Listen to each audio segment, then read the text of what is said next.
Service in Chicago has issued a severe thunderstorm warning for northern Kankakee County in northeast Illinois, southern Will County in northeast Illinois until 7:45 p.m.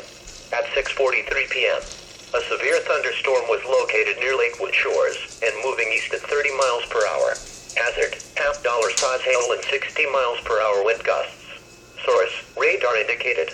Impact, hail damage to vehicles and crops is expected. Expect wind damage to roofs, siding and trees. Locations impacted include Bourbon A, Bradley, Mantino, Piatone, Momence, Moni, Granta Park, Beecher, Simmerton and Sun River Terrace. Other locations affected, Kankakee River State Park, Olivet Nazarene University, Will County Fairgrounds. Remain alert for a possible tornado. Tornadoes can develop quickly from severe thunderstorms. If you spot a tornado going once into the basement or small central room in a sturdy structure,